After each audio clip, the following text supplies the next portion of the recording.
Good evening, everyone. Good evening. I'm already ahead of myself. Good afternoon, everyone. My name is John Blades. I'm the director of the Flagler Museum, and it's my pleasure to welcome you all here this afternoon for the first in a series of 5 lectures that make up the 30th annual Whitehall Lecture Series.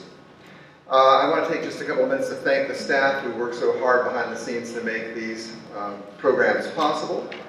I want to remind you to take just a second to make sure you've turned off your cell phone. You don't want to have that surprise you in the middle of the lecture and those around you. Each of you probably found at your seat a couple of printed pieces of printed material. One, the postcard letting you know what the next week's lecture is, a week from today, this time, and a season program guide, so a full guide to the programming that goes on here at the Flagler Museum this season. I hope you'll join us for many of the other programs here at the museum. I want to say thank you to our sponsors for the lecture series this year, the Max and Victoria Dreyfus Foundation and the Palm Beach Post, who help to make these kinds of things possible. And I want to remind you, oh, by the way, just one other reminder too, if you happen to wander in with one of those audio tour ones, please hold that up so the staff can come collect that. The AV system here will set the internal alarm off on that audio one, and it can wake the dead. It's really alarming. And then, what else did I want to remind you of? Oh, if you can't make one of these lectures, or any lecture at the museum going forward, I hope you'll remember that we webcast these lectures live. So you just have to go to the museum's website, go to the program page, you'll see a link there to connect to your laptop or your desktop computer. You'll hear the live audio, you'll see the same images that the audience that's present sees, and you'll even be able to submit questions. And with that, I should welcome those who've joined us online here for this lecture, as well as all of you who are present here in the Grand Ballroom of Whitehall. The lecture series this year is focused on national monuments that really represent the various aspects of the American character. Our aspirations regarding our intellectual abilities, the Founding Fathers and their enlightenment summed up in the Jefferson Memorial, our heart and soul, our conscience summed up in the Lincoln Memorial, our physicality and can-do kind of spirit summed up in the natural history, the American Museum of Natural History, and our spiritual side summed up in those 2 monuments to George Washington. Here to sort of set the stage for us, for the lectures that will follow, is Judith Dupre, who's written a book about the monuments in America. She's written all kinds of books. I could spend the next 45 minutes just talking about all the things that Judith's been involved in, but she's currently working on a biography of the New World Trade Center, an authorized biography there. She was born in Providence, Rhode Island, so not a stone's throw from the Newport mansions. This is pretty familiar to her, I imagine, as a consequence. She received degrees from Brown University, and later she attended an open atelier of design and architecture in Manhattan. No longer exists, but sounds like a really interesting group of people. That lasted, what'd you say, 12 years? And she has a master's degree in divinity from Yale, which she got after she wrote a book on church design. She wanted to know the sort of spiritual, historical underpinnings of the churches she'd been seeing, so she went and got a degree in divinity. Interesting. And she's received all sorts of awards from places like the National Endowment for Humanities and so on. She teaches at Yale, and she lives in the Merrimack, of all places. That should be familiar to those of you who know a little bit about Flagler history. Flagler had a home there in the Merrimack that he called Long Beach. No longer exists, unfortunately. So I'm looking forward to Judith's lecture to set the stage for us on the great monuments that were built during America's Gilded Age. And please join me in welcoming Judith Dupré to the Whitehall Lecture Series.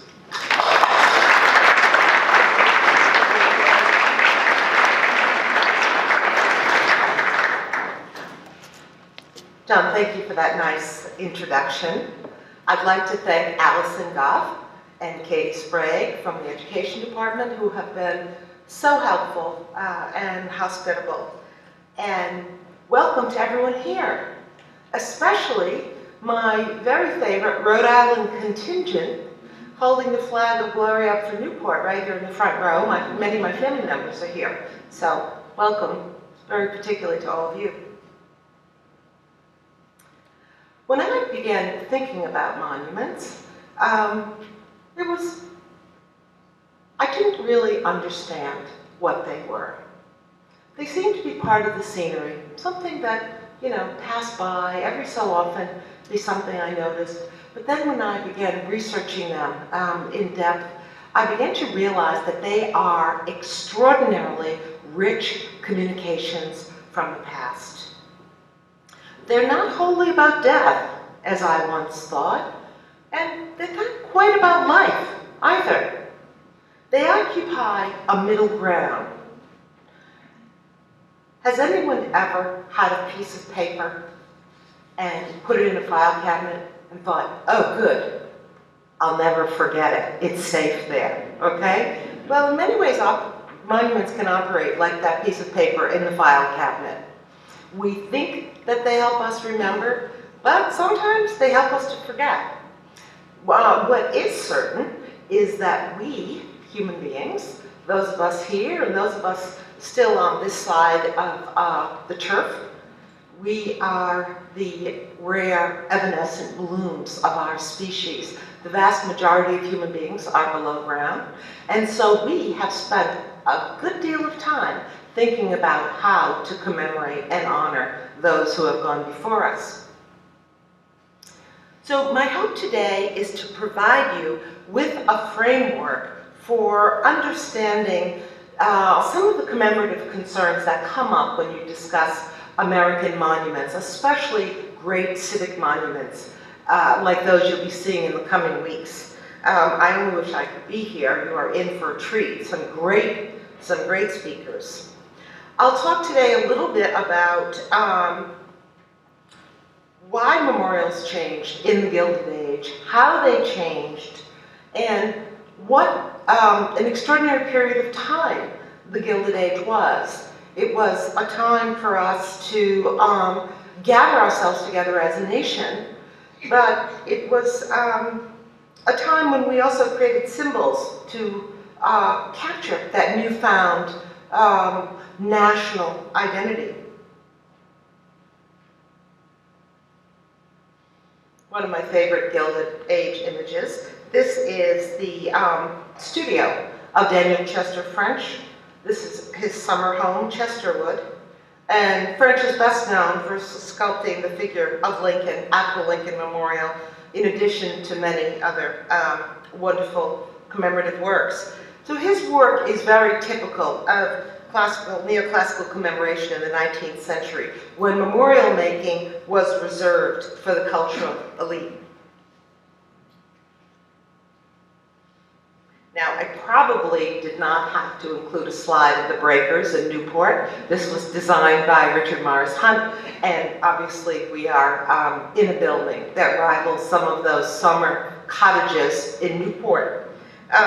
So in the popular imagination, the Gilded Age is very compelling and recalled primarily for its great opulence, expressed in breathtaking architecture, such as the breakers. This is the living room. The breakers was owned by Cornelius Vanderbilt, and certainly expressed in Whitehall, the magnificent building we now occupy.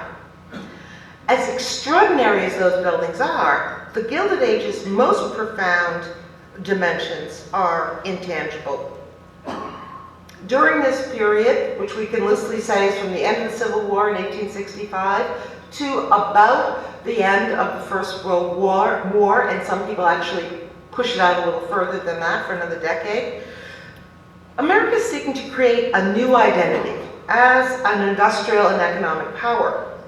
But at the same time, many new populations, the freed slaves, women, immigrants, are being recognized and assimilated. It was a time of exponential change and nation building. There was a memory boom then, as now. Many believe we're in the fourth memory boom since the Civil War. And that memory boom saw the construction of monuments. Monuments are really a way of making sense of history. Now, the first significant commemorative changes began in the postbellum period, when the nation as a whole begins to grapple with who we the people really means. Now, during the Gilded Age, that notion expanded and evolved, and those changes continue today. This is one of my favorite commemorative pieces. It's by Meredith Bergman. She's a sculptor in New York. And this is the Boston Women's Memorial, completed in 2003. When Meredith was asked to create a new work for the last spot on Boston's Commonwealth Avenue Mall, which is peopled with monumental figures, all of them male, she decided to do a portrait of First Lady Abigail Adams, the suffragist and abolitionist Lucy Stone, and the poet Phyllis Wheatley. The women literally stepped down from their pedestals and used them as work surfaces. And what Bergman is doing here is subverting the pedestal's traditional role, right? When you're looking at monuments, notice they're usually up higher.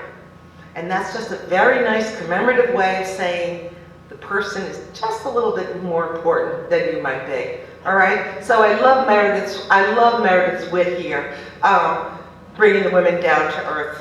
And they don't stand in heroic idleness, with their hand in their lapel. Here they are, putting their plinths to good work. In the last quarter of the 19th century, cities are growing as the nation moved from an agrarian economy to a white-collar one. Cities are packed. And in the case of Manhattan, my island home, and Chicago, there's literally nowhere else to go but up.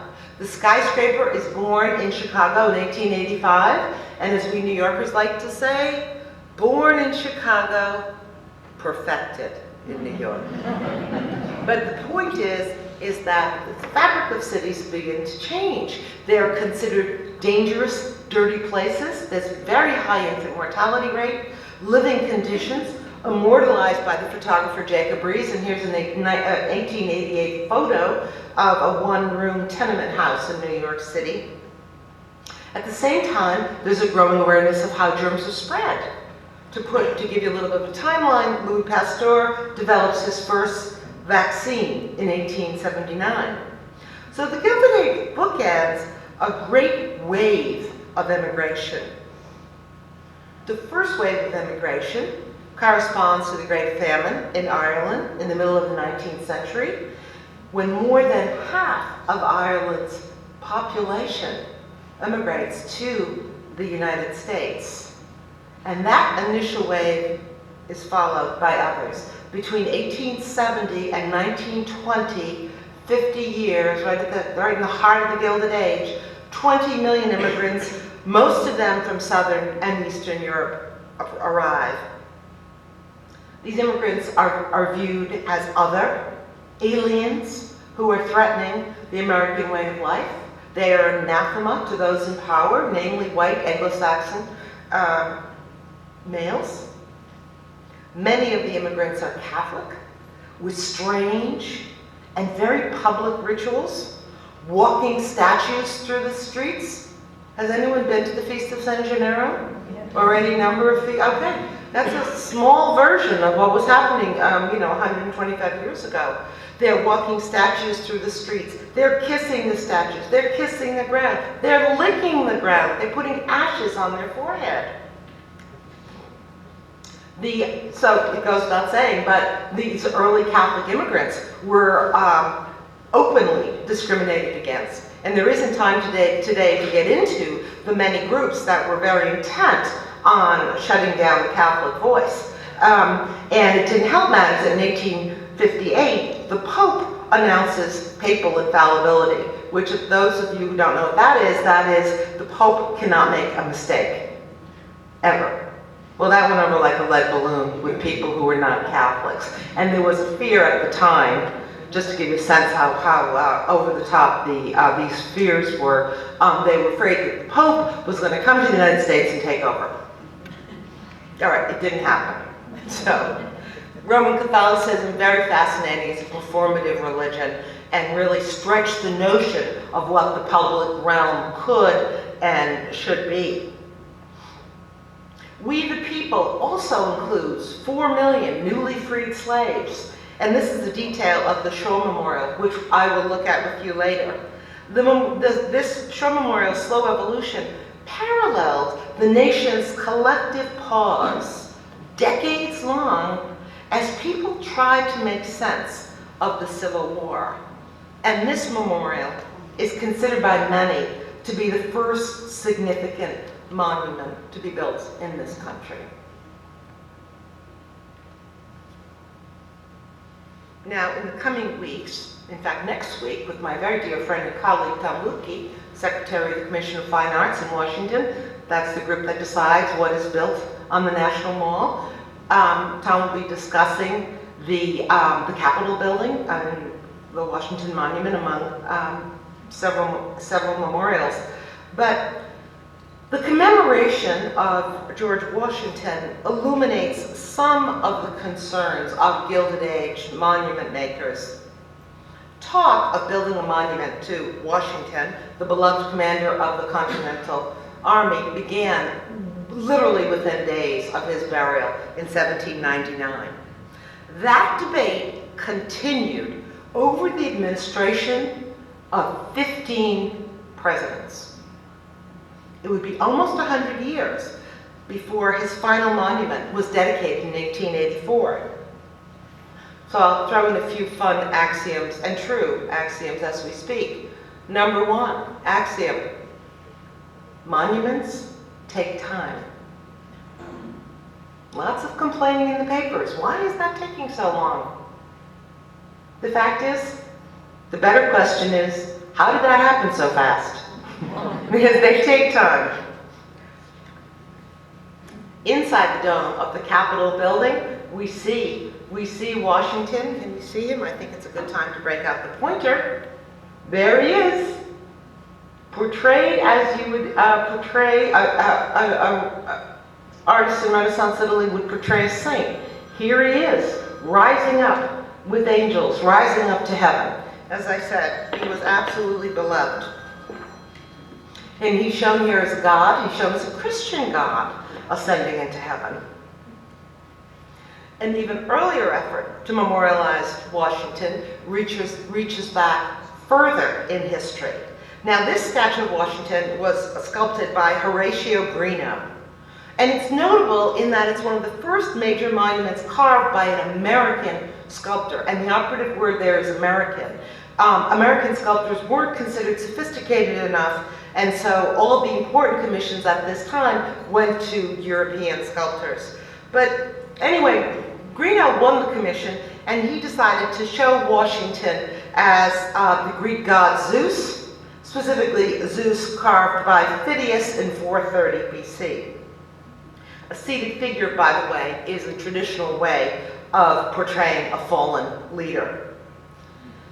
However, fatal miscalculation, putting Washington in a toga.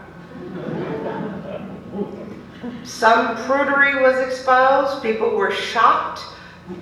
Mostly, though, this get-up provoked a lot of jokes at poor Washington's expense. And so, unfortunately, he was dragged all over the Capitol until 1963, when finally he was moved to the second floor of the Smithsonian Museum of History and Technology, where he remains and where you can visit him.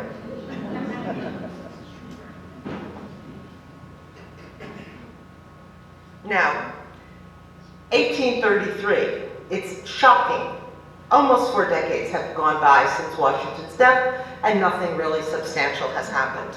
1833, the Washington Monument National Society organizes an international competition to design a monument to Washington, and the architect Robert Mills won with this entry. Now, another axiom: memorial competitions attract designers, true, but are also a means of bringing attention to a particular cause. They really are, especially in this day and age, they're really used as public relations tools. Mills calls himself the first American architect. He's mentored by James Hoban, who built the White House, Thomas Jefferson, a very fine amateur architect, and Benjamin Henry Latrobe, a leading British architect who worked in the United States. So Mills has a very influential practice, designing houses, churches, bridges, and institutional buildings up and down the East Coast. And he does these buildings in a very elegant, rational, classical style. And in addition to that, he recognizes the symbolic importance of that style, especially to the United States. We are trying to form an identity of who we are. So his design for the Washington Monument consisted of a colonnaded base topped with a quadriga. And if you cannot, this figure, quadriga, is a chariot led by 4 horses. And again, a very, very, very classic symbol of victory, of triumph. The most famous ones, you're probably familiar with some of them, top of the Brandenburg Gate in Berlin, top of the Arc de Triomphe in Paris, and a number of other examples. So, and then what we see above that colonnaded base, is this very tall, slender obelisk. Now, Mills had worked on 2 similar monuments to Washington, one in Baltimore and one in Bunker Hill. The Bunker Hill Monument is an obelisk. That's in Charlestown, Massachusetts. However, the price tag for creating this confection was far more than the Washington Monument Society could raise. And so they almost immediately jettisoned that lower pantheon. The Society's biggest coup was the site itself. 30 prime acres on axis with both the Capitol building and the White House. Work started on the memorial, Mills design, 1848, and continued until 1852. Proceeding in fits and starts. The Civil War caused all work to stop on the memorial for almost 20 years. And this abandoned stump of a monument spoke more loudly than any words could about the country's tenuous union. And I don't know how well you can see what's happening in the bottom of this old photo. I tried to get a high enough res. There are all, there are shanties, there are worker houses, there are pigs running around. There's a railroad track going right through what will become the National Mall. So things were held in limbo. And the reason that things take time, why commemorative time seems so much longer than any other kind of time, is because time alone allows reconciliation with the event itself. The monuments we see in the landscape, in all important ways, are only markers of the discussions, the disagreements, the committee meetings, the tremendous effort that it took to bring it into being. You could say that what we see in the landscape, the monuments we see in the landscape, are really just the tip of the iceberg. Okay.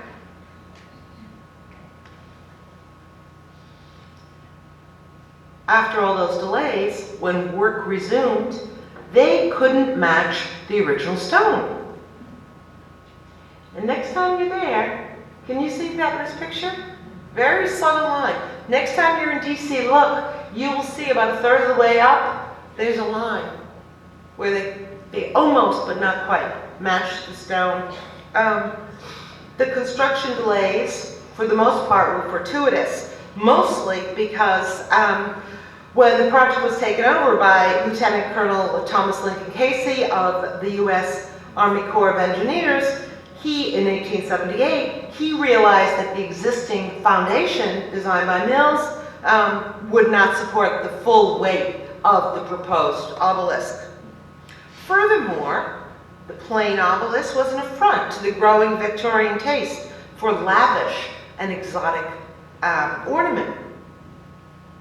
The design and the foundation issues are resolved when George Perkins Marsh, he's the American ambassador to Italy, and also an authority on Egyptian obelisks, becomes involved. The obelisk grew taller, 550 feet, to maintain the correct Egyptian 10-to-1 base to height ratio. Thank you, George Perkins Marsh.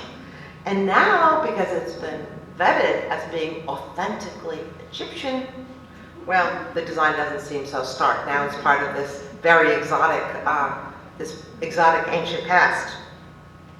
When it was dedicated in 1884, it was the tallest masonry tower in the world, and that is not a title it is likely to relinquish anytime soon.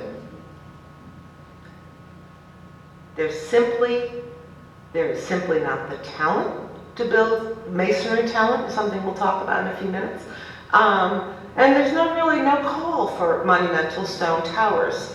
So that's one record that it will keep. Now,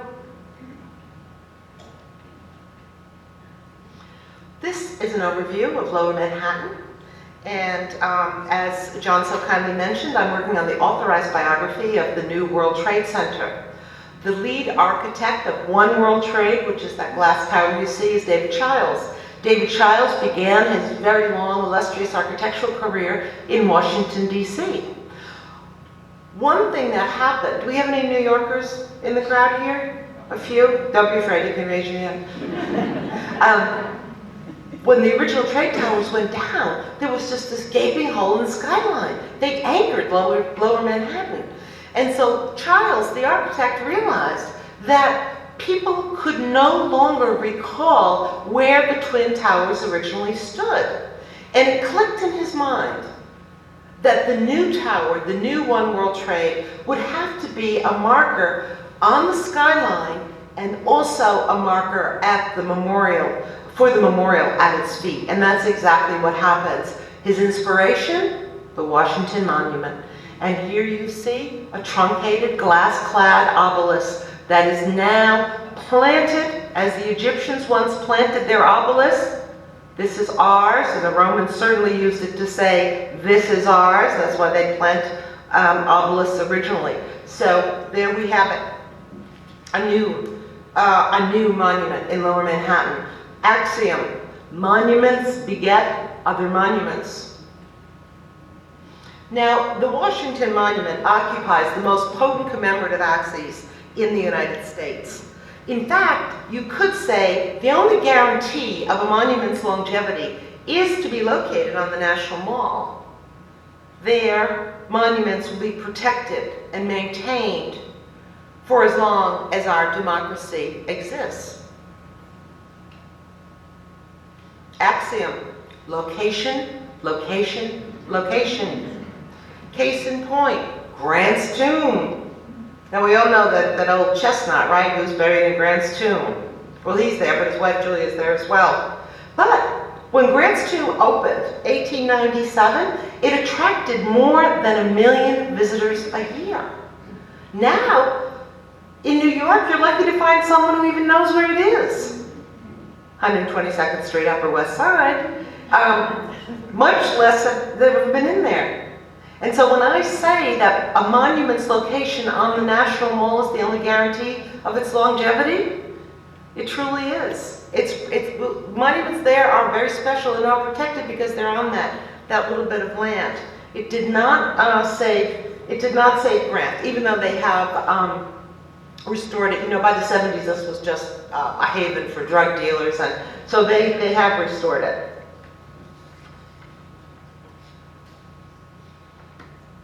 At one point, I was in Paris, and I thought, you know, I talk about the École des Beaux-Arts so many times. I talk about it all the time. I write about it. Never actually been there. So I took my trusty camera and went to the École des Beaux-Arts. This is the great furnace of neoclassicism in Paris. And the academy, founded in 1648, still operating today, emphasized models from Greco-Roman antiquity and also the Renaissance. And importantly for American commemoration, In the 19th century, any American artist or architect looking to make their mark had to go to the École des Beaux-Arts. That was the place where your rough American edges were polished. The school would have an enormous influence on American design. In its first graduate, about 1854, is Richard Morris Hunt, who designed the breakers that we had just looked at. Now, the principles espoused by the École des Beaux-Arts would be introduced on a grand scale to the American public at the Columbian Exposition. This was a fair, World's Fair, held in Chicago in 1893. The fair celebrated the 400th anniversary of Christopher Columbus arriving in the New World. Daniel Burnham, the École des Beaux-Arts trained architect and city planner, masterminded the Columbian Exposition. And here we have a wonderful billboard that I ran into in Chicago. Photograph of Burnham, and he, along with his partner John Wellborn Root, were known for their classically styled buildings. In New York, his most famous work is the Flatiron Building, wonderfully nicknamed. It's actually the Fuller Building, but we call it the Flatiron because it's shaped like an iron.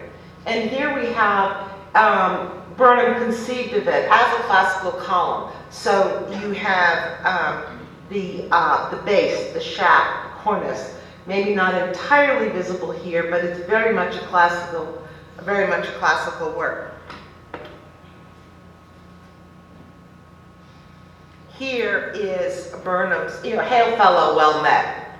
They all seem to be fond of, big cigars and yellow silk, vests back in the day. Very enormously successful.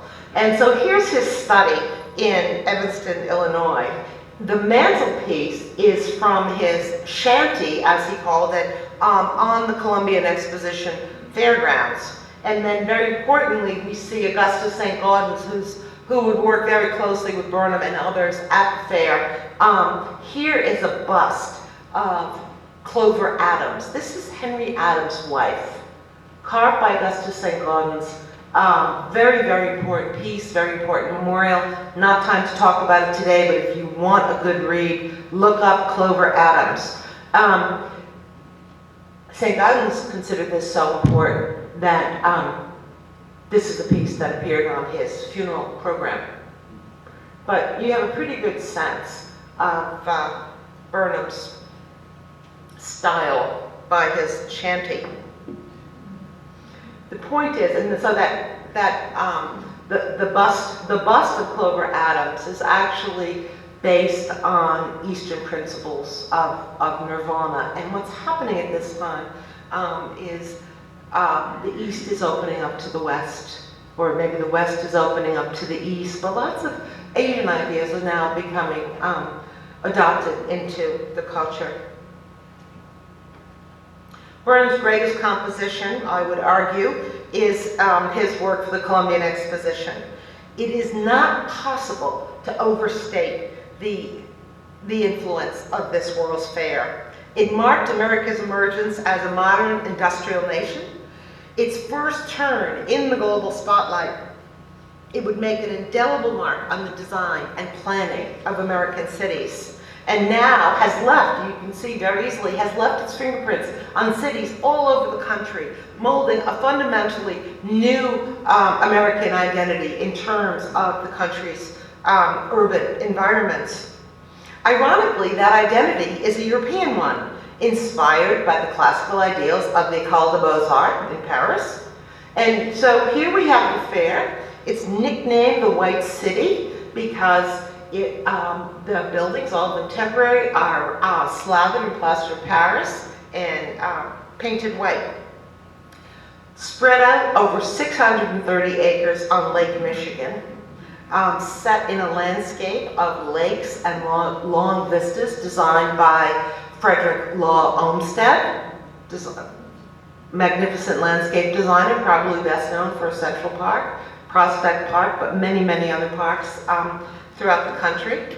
And Burnham taps Olmsted, as well as Richard Morris Hunt, Charles McKim of McKim, Mead and White, and St. Gaudens, Daniel Chester French, Henry Bacon, and other leading lights of American art and architecture to become part of this grand venture in Chicago. And what they intend to do is to create a model American city. They paint everything white. It has a whitewashed elegance that appeals to the gilded tastes of the very wealthy in the late 19th century. These were temporary buildings, however, only up for 6 months. Now, pre-internet, pre-Instagram, pre, when people didn't even have typewriters, World's Fairs were a traditional way of introducing new products and new technologies to the public. At this World's Fair, icons no less than the Pledge of Allegiance, the Ferris wheel, the hamburger, juicy fruit gum, Aunt Jemima pancake syrup, Cracker Jacks were introduced there for the first time.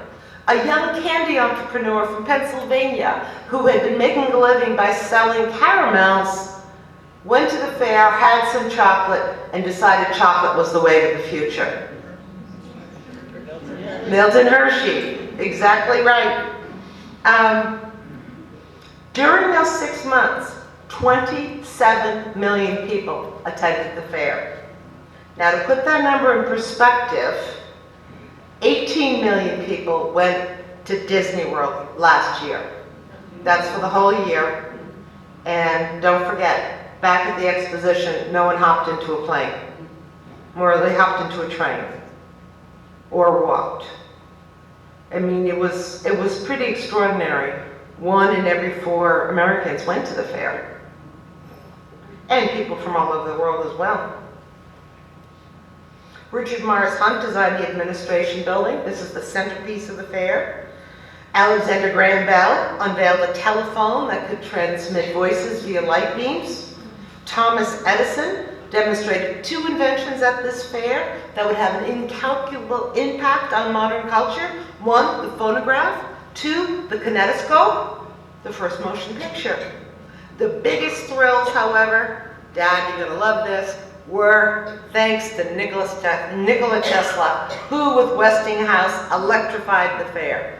This is the first great victory of Tesla's alternating current. And to the 27 million people that attended the fair, it became clear that the future of electricity was AC was the future of electricity. When President Grover Cleveland touched the golden switch on May 1 and the opening day and lit the administration, it was the first time people saw light at night. Can you imagine? And look how spectacular. I mean, I barely wrap my mind around that. 46 nations participated. Nations would come. It was a way to introduce Americans to their goods. They paid for their pavilions. Now, I have to say, not everyone was happy with the fair. Architect Louis Sullivan, considered the father of the skyscraper and famous for his phrase, "Form ever follows function," along with his protege, Frank Lloyd Wright, were adamant that there was a distinct American character, different from European design, that needed to be expressed in its art and architecture. They looked to the transcendentalists, to Emerson, Thoreau, Whitman, and to Mother Nature. And in the case of Wright, he also looked to Asia, and specifically Japan, for inspiration. And one of the buildings that the young Wright would have seen at the Columbian Exposition was the Japanese pavilion known as the Huoden, and this would have a profound impact on Frank Lloyd Wright's work, which then in turn would have a profound impact on modernist and modernist architecture throughout the world. In protest, Louis Sullivan builds the only non-white building at the White City. Gotta love Louis Sullivan. And of course, they return the favor by putting it in the way back of the fair. The transportation building was way, way, way, way back. Sullivan said the damage wrought by the fair would last for 50 years or longer. And well, depending on how you look at neoclassicism, he was right. our buildings, our cities are designed as neoclassical environments. Women also gained a voice at the fair. The Women's Building was designed by Sofia Hatin, MIT grad, the first registered female architect in this country. She was 21 when she designed this building. Women designed nearly every part of this building, and inside there were various crafts and medical clinics. There were a number of very interesting things inside this building. When Congress approved the construction of the building, they also created the Board of Lady Managers. And with this congressional act, women, for the first time, had the legal right to conduct business on behalf of the American government. Very historic building. Of course, it would take more than 20 years to get the vote, but this was a start. This was the first. The second registered female architect, Marion Money, Frank Lloyd Wright's first employee. As I said, the buildings were temporary. The 200 buildings that were built for the fair, only 2 remain. One is the Palace of Fine Arts, seen here. Now it's the Museum of Science and Industry in Chicago, and the World's Congress Auxiliary Building, which is now the Art Institute of Chicago, at least the main wing. What's important about this exposition is that it defined a modern Athens. It was a vision, albeit a temporary one, of urban order and reason. The fair opened the national psyche to the power of architecture. People began to realize cities could be different. They could be more than just mean commercial sprawls. They could be beautiful. And so here we see the first large-scale elaboration of the City Beautiful movement, whose exponents believed that beauty and monumental grandeur would increase the quality of life and help obliterate at least, social ills. Burnham, a great architect, was a genius planner, and I would argue he was even a better planner than he was an architect. In 1901, Senator James McMillan recruits Burnham and Olmsted, together with Charles McKim and Augustus St. Gaudens, to revise Pierre L'Enfant's 1791 plan for Washington, D.C. And together, the 4 of them, they've all worked on the Columbian Exposition. Now they go to D.C. and they basically devise an eternal white city in the heart of Washington. And this plan, known as the McMillan Plan after the good senator, is also known as the Kite Plan for obvious reasons. And you can see, there's the shape of a kite, right? And very importantly, what's defined is we have this very, very important commemorative axis where we have the Capitol building, the Washington Monument, Lincoln Memorial, the White House, Jefferson Memorial. So this is defined by 1901, 1902 by this plan. Key to the plan was the Lincoln Memorial's design and placement on the western end of the mall's major axis. And the commission specified that site as a place for a great portico of Doric columns. Henry Bacon, the architect, what he does basically is gives us the Parthenon. Look at this building. He turns the Parthenon on its side, adds a raised attic. But again, we have those classical ideals looking back in time to find out what is true and what is real and what is important about this country. And that's embodied by the Lincoln Memorial.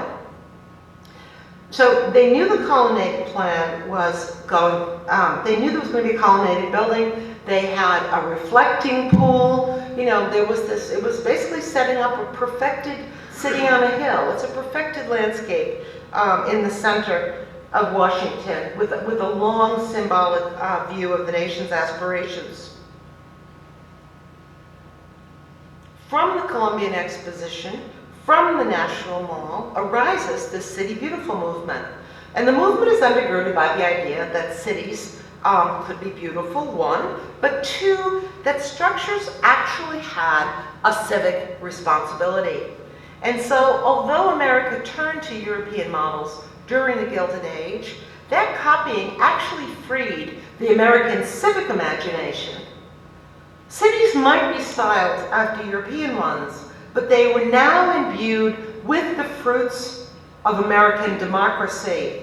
Public libraries, public schools, public infrastructures, social services for all. And that was the Rose Reading Room. Excuse me, let's go back and admire that for 1 minute. Rose Reading Room at the New York Public Library, also designed by Carew and Hastings, who gave us this magnificent building.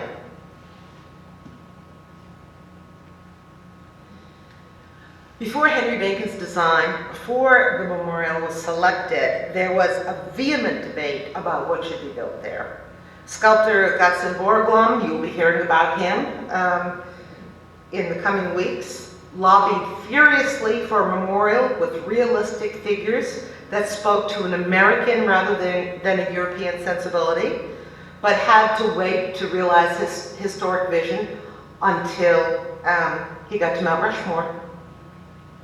One of my favorite proposals was the Gettysburg road plan put forth by advocates of the Good Roads movement. Don't forget, Model T, 1908, we have the car suddenly.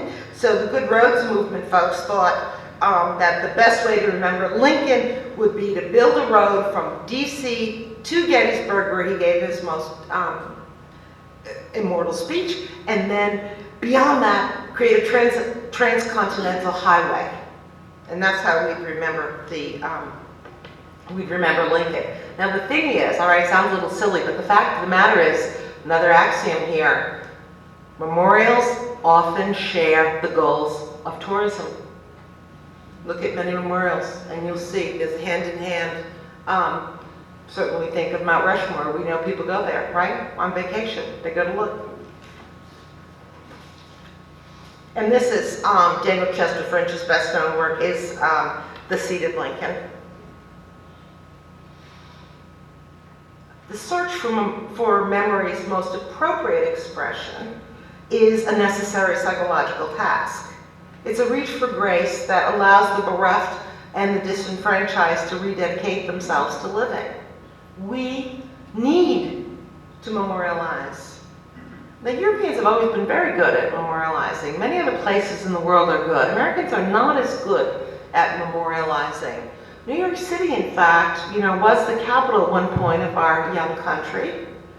They decided they did not want to be the nation's capital. They did not want to clutter up that straight street grid, which was designed for commerce. Has anyone ever discovered their sense of navigational skills in New York City? I certainly did. Suddenly it's like, oh, look at me, the navigator. Those streets was set up that way, that grid, that famous street grid was set up to help move goods. It was set up for commerce. New York City did not want to be the commemorative capital of this country. Let Washington be the commemorative capital. Lincoln, however, evergreen. Just this morning, there was a review on 2 new books on Lincoln in the New York Times. There was an ongoing examination of Lincoln, the great emancipator, justifiably. But the reason his memorial is a living memorial, unique in the nation, is that its meaning is renewed constantly.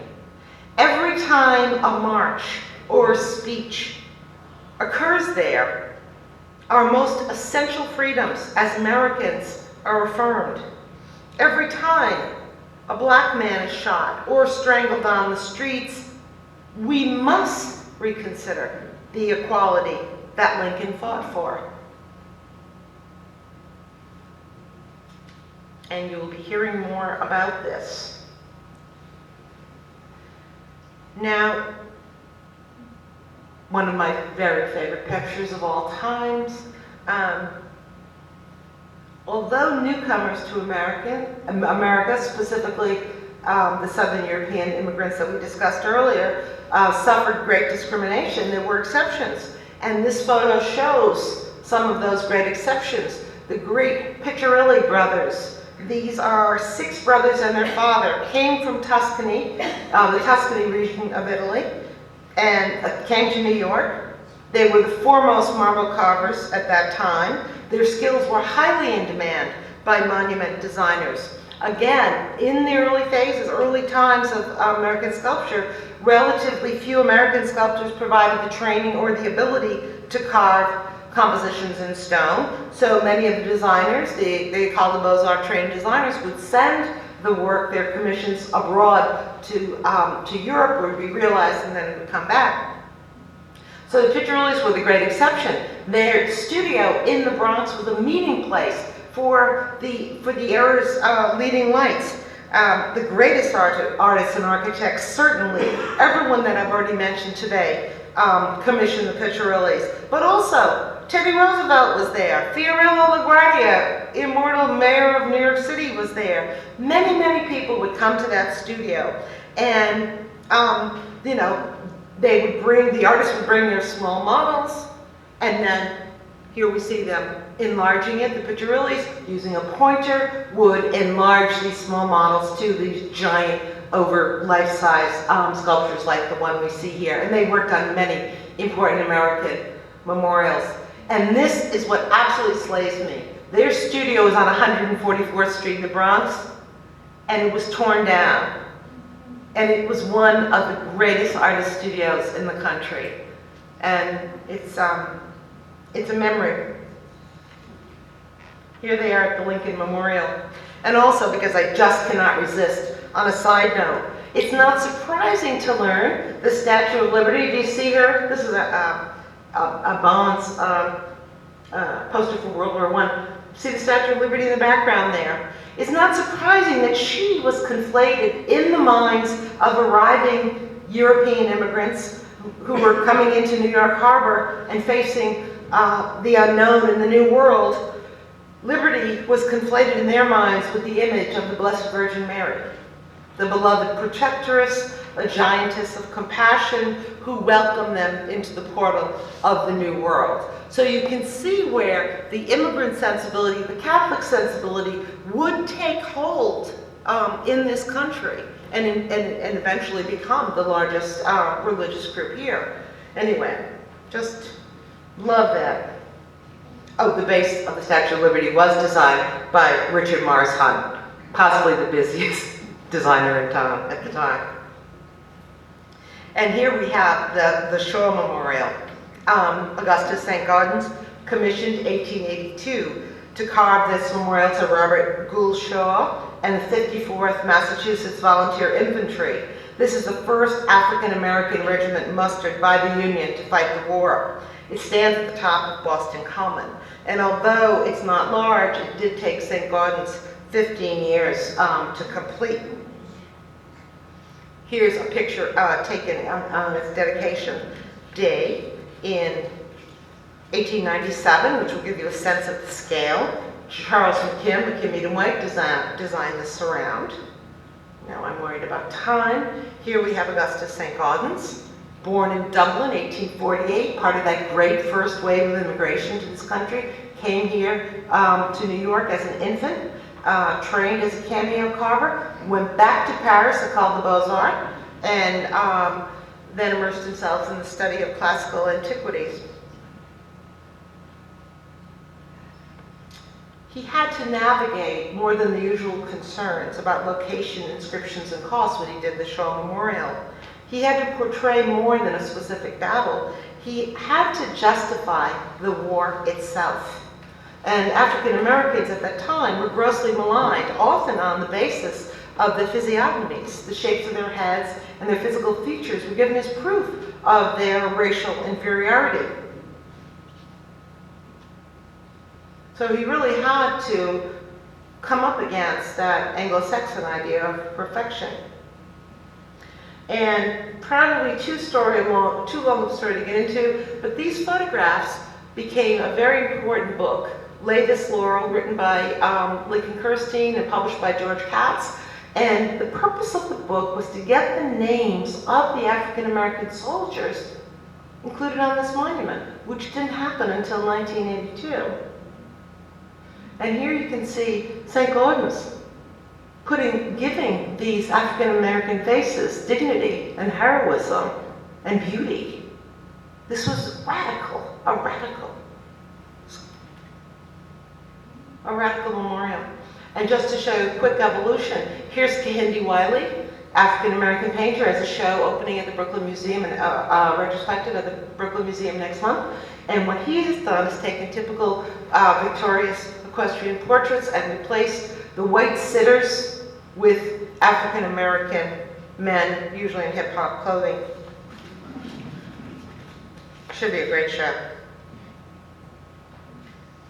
And to conclude, I just want to look quickly at a newer memorial from the 20th century to show you how monuments evolve and change and are amended. FDR told his friend, Supreme Court Justice Felix Frankfurter, if you're going to put a memorial up to me, I don't want it to be any bigger than this desk. You can put it in front of the archives building. Well, that's exactly what he got. But he got a lot more than that. They gave him 7 acres on the National Mall. After almost 60 years of debate, they finally put together a memorial. It consisted of 4 rooms. And here's the grand heroic portrait of FDR at the end.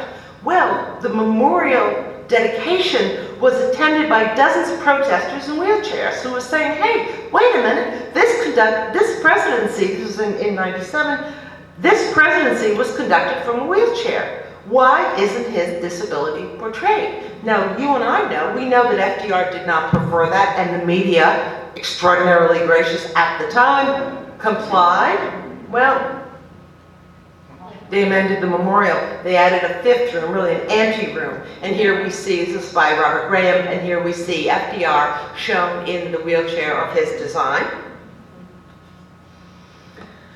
Well, they did not want to show FDR with his ever-present cigarette holder, so that got that left.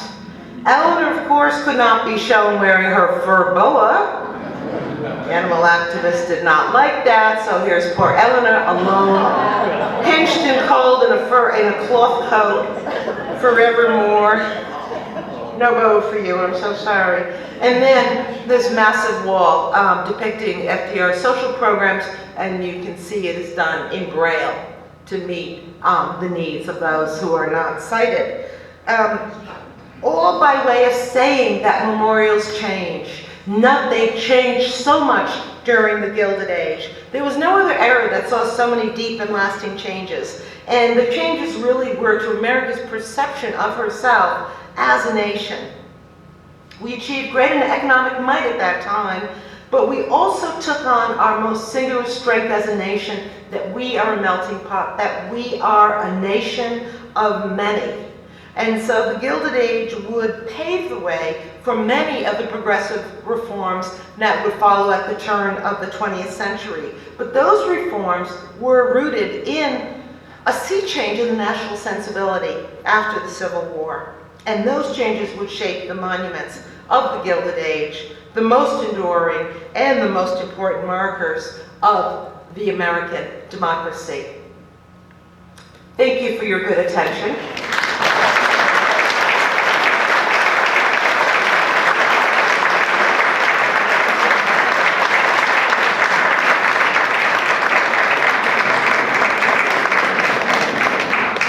Does anyone have any questions? Yes? If the monuments that you described either represent from whence we have come, who we think we are now, or perhaps like the Columbian Exposition, where we're headed. A wonderful question. So you asked me if the monuments we looked at today, if those are representative of where we were, what can we expect? Where are we now, and what can we expect in the future? Right? Yeah, what I'm asking, what would you guess might be the types of monuments that we could expect to see 25, 50 years out? So what might I guess 25 to 50 years out? Okay, I don't even have to guess that. I kind of know. One of the reasons I showed you that FDR memorial is that it's a compound memorial.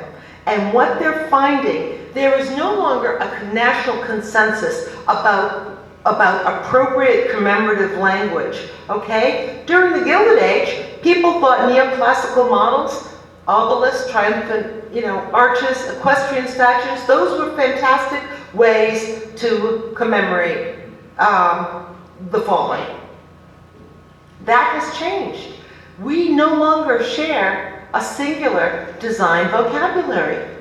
Some people want a memorial that's a pleasant park where they can sit and meditate. Some people, we see this down at the World Trade Center, want to see a shard of a massive shard of a destroyed building as proof of what was endured, right? So there's some people want abstraction, some people want figurative sculpture. So there is a great range. And so I think that the FDR Memorial is a pretty good indication of how we'll be building memorials in the 21st century. And I call them compound memorials, where they partake of many different styles and different kinds of structures. And you also can see that right down at the World Trade Center, where we have waterfalls and a church and several bridge structures, and we have shards and remnants of the Twin Towers, right? Then we have this new Washington monument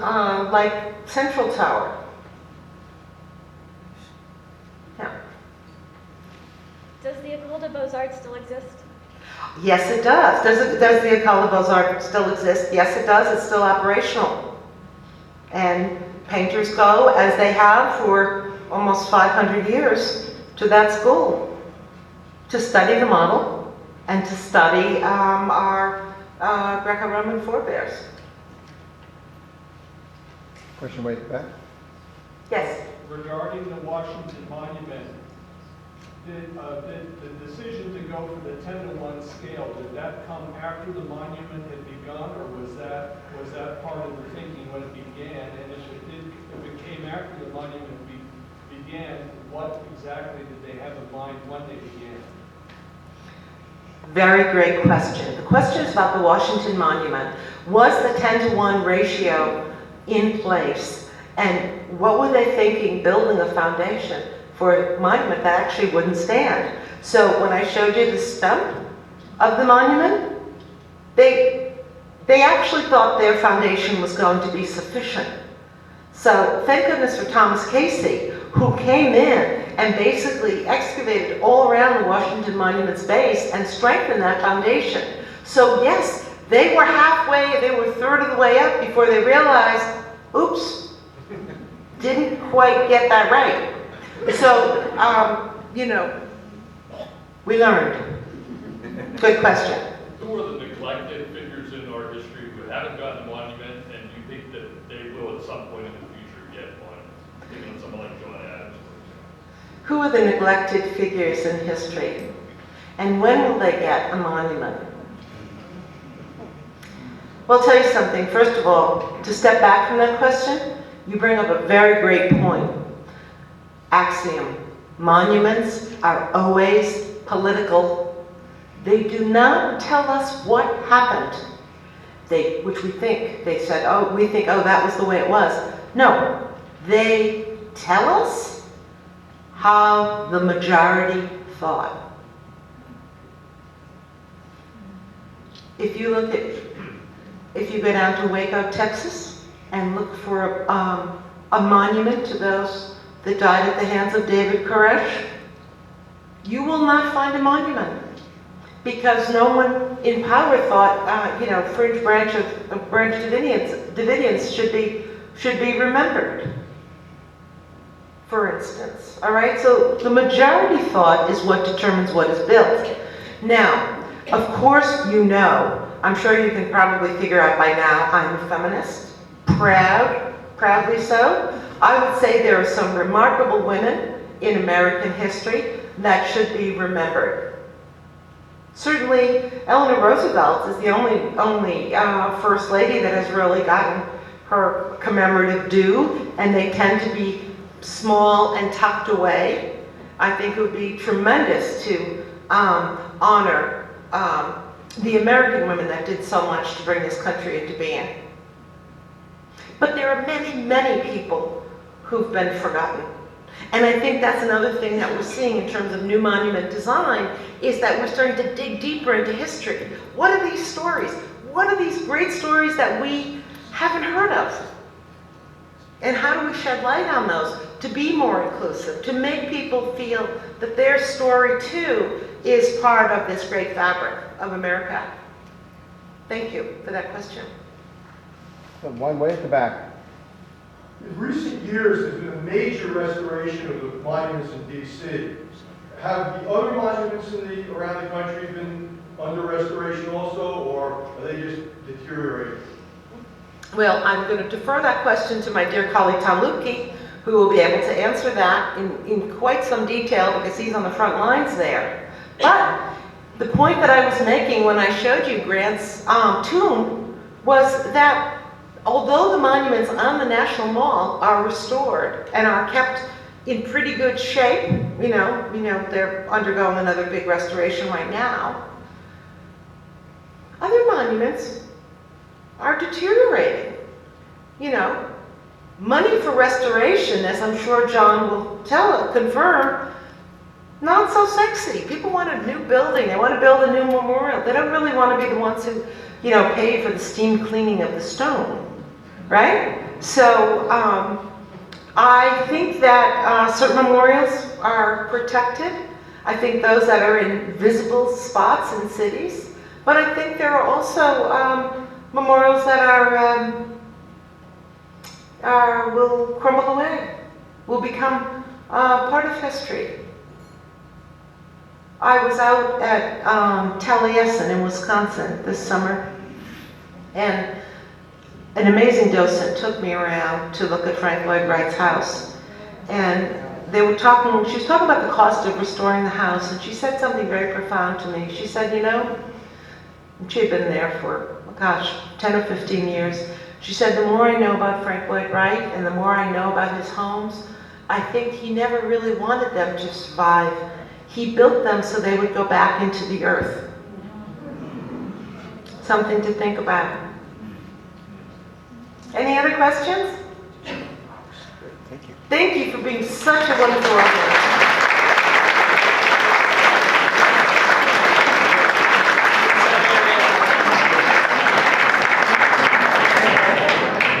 Thank you all for attending this afternoon. I hope to see you next week for our lecture on Jefferson and Washington memorials. Thanks again to our sponsors, Max and Victoria Dreyfus Foundation, and to the Palm Beach Post. My take on Frank Lloyd Wright, by the way, was he was no engineer, so his buildings are going to go back to the earth. Anyway, but that's just my take. Thank you, Judith, for a great beginning to our 30th annual Whitehall Lecture